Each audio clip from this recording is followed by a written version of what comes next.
Europe is at the center of a brewing strategic rupture between Washington and the West.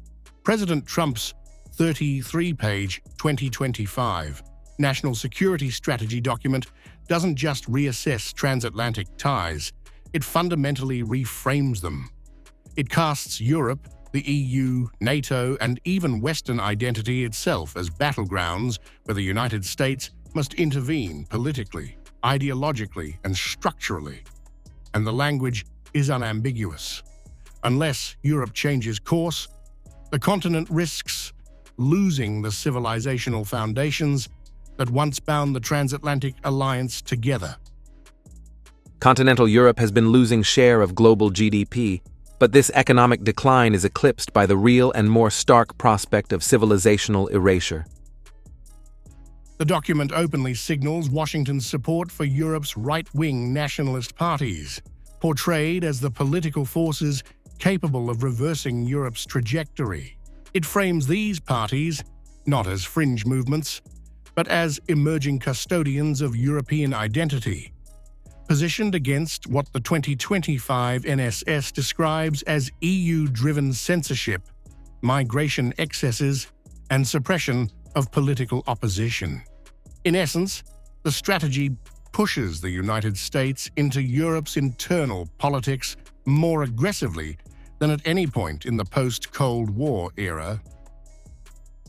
America encourages its political allies in Europe to promote this revival of spirit. The growing influence of patriotic European parties indeed gives cause for great optimism. The document makes a sweeping claim that the EU itself has become an obstacle to sovereignty, free expression, and democratic openness. It argues that Brussels' approach to migration, regulation, and cultural policy is undermining the very foundations of European democracy. An assessment that places the EU at odds with Washington's newly redefined interests. Yet, even as the document paints a dire picture of Europe's trajectory, it simultaneously insists that Europe remains strategically essential. This creates one of the NSS's sharpest contradictions. Europe is indispensable to the United States, but only if it radically changes course. Washington wants a Europe that is strong, sovereign, industrial, and confident, but sees today's Europe as moving in the opposite direction. The NSS also marks a decisive shift in NATO's future.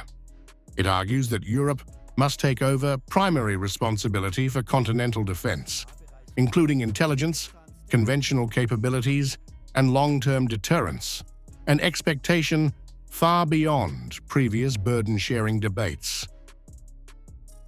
Not just NSS focus only on EU and Europe's burden sharing of NATO, it also talks about the Ukraine war.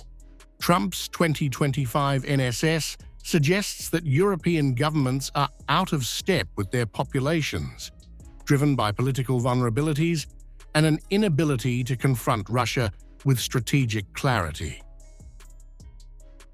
In the end, the 2025 NSS redraws the entire map of transatlantic affairs. Europe is still central, but only a different Europe, one rooted in national sovereignty, cultural continuity, and greater military self-reliance. And this marks the most dramatic recalibration of US-Europe relations in more than 7 decades, alternatively being referred to as Trump's corollary to Monroe Doctrine.